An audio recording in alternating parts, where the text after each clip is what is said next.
Global Gotong Royong Tetrapreneur atau yang biasa disebut dengan G2RT merupakan sebuah ekosistem pemberdayaan masyarakat melalui konsep gotong royong dengan fokus pada 4 pilar utama yang biasa disebut tetra. Daerah Istimewa Yogyakarta sebagai salah satu provinsi yang sudah menerapkan program G2RT sejak tahun-tahun 2018 hingga saat ini. Salah satu G2RT yang aktif di Yogyakarta berada di Kabupaten Gunung Kidul, yang dimana Gunung Kidul merupakan salah satu kabupaten di daerah istimewa Yogyakarta dengan ibu kota Wonosari, yang terdiri dari 18 kapanewon dan 144 kalurahan. Gunung Kidul memiliki 2 potensi yang dapat prospektif untuk mensejahterakan masyarakatnya, yaitu pertama dengan keindahan alam yang mendorong minat wisatawan, seperti Gua Pindun dan aneka pantai seperti Pantai Indrayanti, Pantai Drini, dan Sadrana. Potensi ini dapat menarik minat wisatawan untuk dapat berkunjung ke Gunung Kidul. Lalu yang kedua, Gunung Kidul memiliki lingkungan yang subur, sehingga memiliki prospek yang baik untuk dikembangkan dalam industri olahan pertanian, makanan, dan hasil alam. Kedua potensi ini apabila dikombinasikan akan memberikan dampak ekonomi yang dapat dimanfaatkan oleh warga sekitar untuk membuat produk yang dapat dipasarkan di sekitar lokasi wisata, pusat oleh-oleh, dan platform lainnya. Dalam upaya meningkatkan ekosistem ekonomi di Gunung Kidul, saat ini terdapat 4 kalurahan yang sudah tergabung dalam G2RT, yaitu Bejiharjo, Putat, Kemadan, dan Banaran. Keempat daerah ini memiliki jenis produk yang beragam.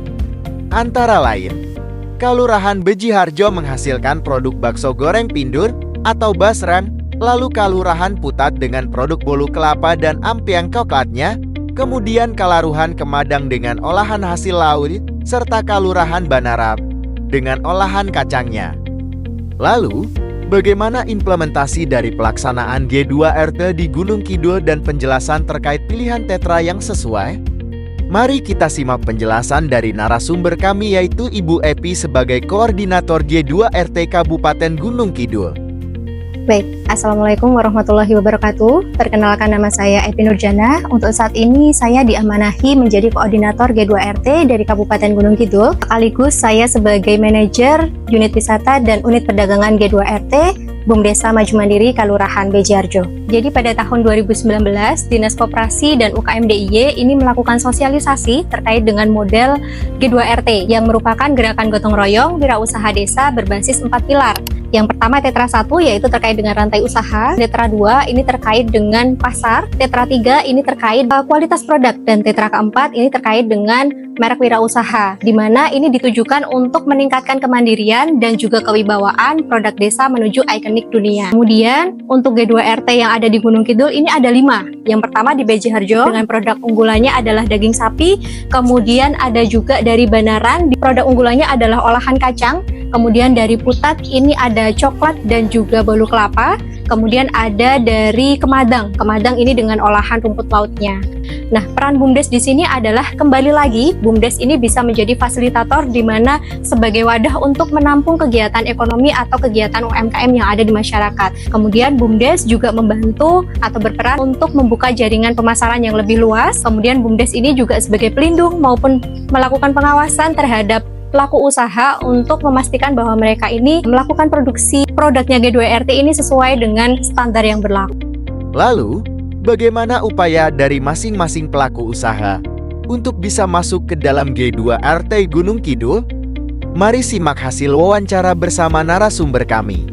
Assalamualaikum warahmatullahi wabarakatuh. Kenalkan, saya Latifah dari G2RT Bejiharjo. G2RT Bejiharjo ini produk unggulannya adalah olahan daging sapi dan saat ini fokusnya bakso goreng atau basreng. Nah, untuk rumah produksinya kami berada di Padukuhan Karangmojo, Bejiharjo, Karangmojo, Kabupaten Gunung Kidul. Ini yang basreng dari Bejiharjo, ini yang potongannya pipih.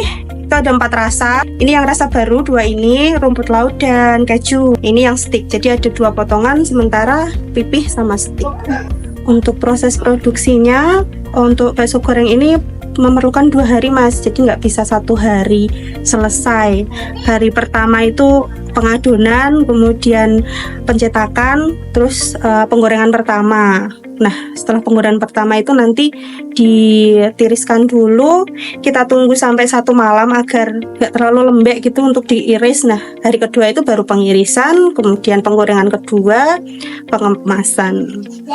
Kita menentukan standar suppliernya Mas, jadi yang kita pakai banyak ini, kemudian setelah itu kita juga melakukan track record, jadi untuk berkelanjutan itu mutunya tetap terjamin, tidak ada penurunan mutu. Dan kita juga membuat MOU terutama dengan tadi pemasok daging yang sudah bersertifikasi halal. Nah, untuk menjaga kualitas produk tentunya kita sesuai dengan komposisi yang sudah kita patenkan itu tadi, dan tentunya setiap berapa tahun sekali kita adakan ini riset ulang nanti untuk kadar gizinya bagaimana, terus nanti untuk kerenyahannya itu kan biasanya tahan berapa bulan, nanti pas produksi setelah beberapa tahun nanti berubah apa tidak, kayak gitu.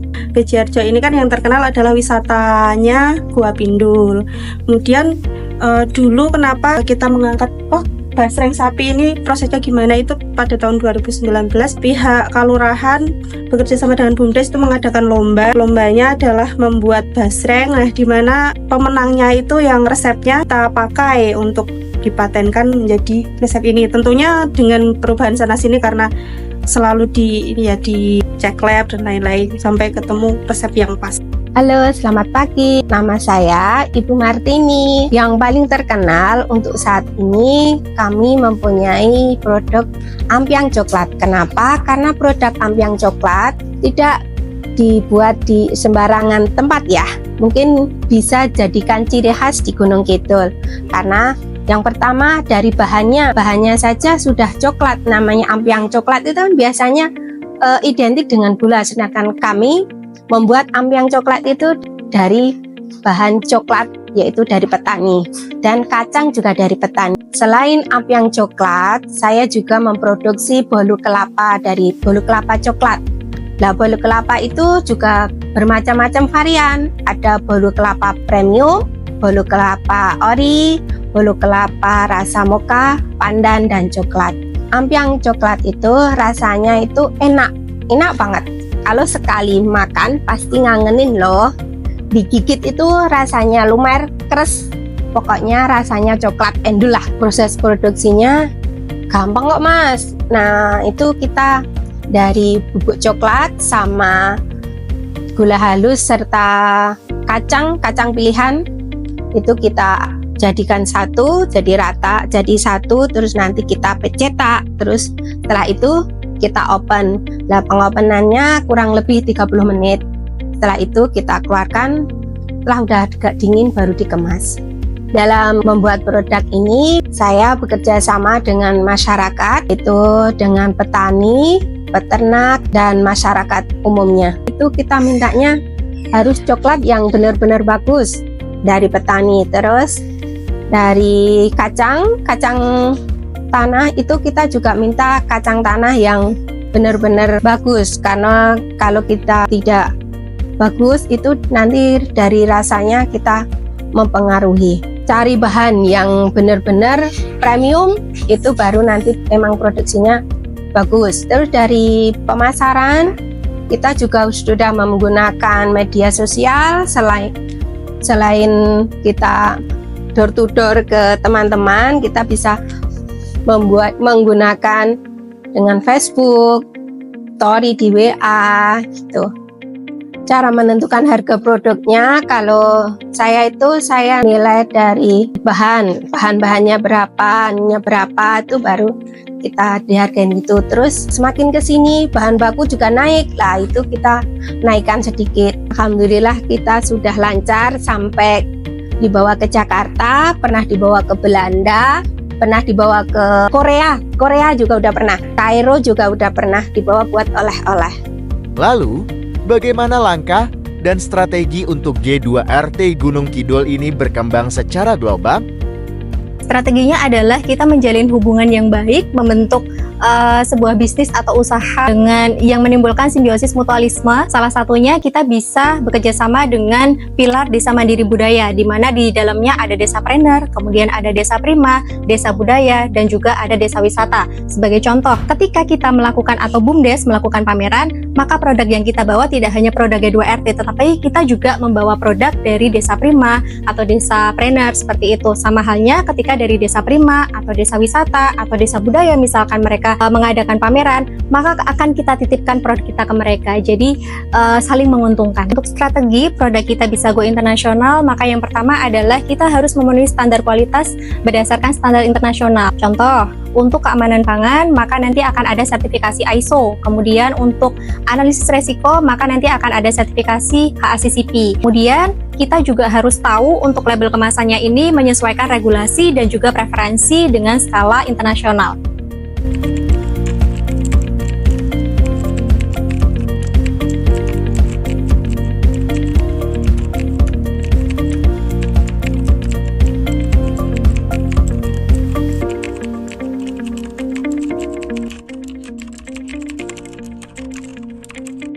Pasar non kompetisi di sini berperan untuk membuka akses pasar di mana produk-produk kita ditampung oleh mereka. Ada beberapa strategi. Jadi pasar non kompetisi yang pertama ini ada willingness to endorse. Mereka membantu endorse dengan menviralkan produk yang kita punya di medsos mereka, atau mereka juga bisa membuka stand di outlet mereka. Kemudian yang kedua ini bisa dengan keterlibatan funding, di mana mereka menyediakan fasilitas, kapasitas produksi, alat-alat maupun warung untuk menampung produk kita yang dikombinasikan dengan brand yang mereka punya. Kemudian yang ketiga itu bisa dengan business as usual, di mana ini juga harus mendapatkan pendampingan. Begitu.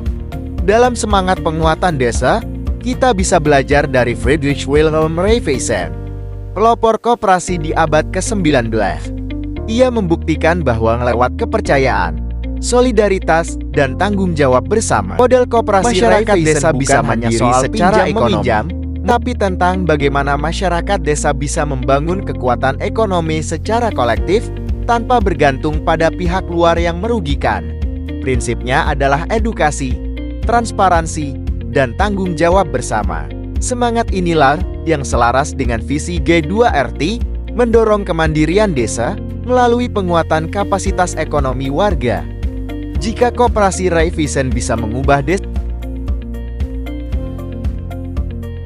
desa-desa di Eropa lebih dari 150 tahun lalu, maka G2RT pun bisa menjadi tonggak penting perubahan desa-desa kita hari ini dengan catatan kita terus memperbaiki diri dengan memperkuat sistem, memperluas kolaborasi, dan belajar dari sejarah. Kita optimis bahwa UMKM desa akan semakin tangguh, adaptif, dan berdaya saing. Paguyuban G2RT di Gunung Kidul merupakan salah satu inovasi kelembagaan yang asli akan oleh aspirasi dari masyarakat luas. Tetrapreneur khususnya di Jogja ini merupakan salah satu pionir implementasi pertama di Indonesia. Kemudian seiring berjalannya waktu yang tidak terasa sudah memasuki tahun ke-6 menuju tahun ke-7, penggiat-penggiat dari G2RT ini memiliki inisiasi bahwa memerlukan satu wadah kebersamaan lintas perdesaan juga perkotaan yang itu menggabungkan bergotong royong kekuatan-kekuatan ekonomi yang dimiliki sehingga bisa menggerakkan ke arah geraknya ekonomi yang lebih besar dan tentunya berkelanjutan.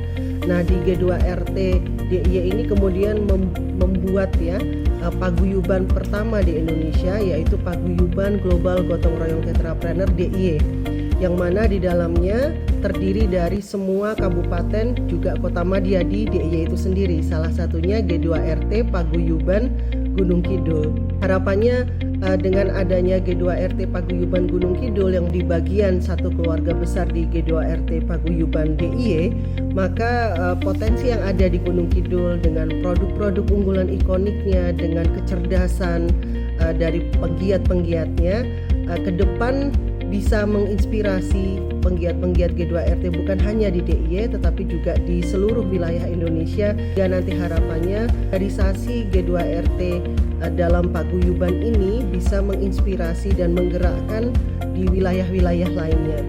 Meskipun program G2RT di Gunung Kidul telah menunjukkan kemajuan yang signifikan, masih terdapat beberapa area yang perlu ditingkatkan agar ekosistem wirausaha ini dapat semakin kuat dan berkelanjutan.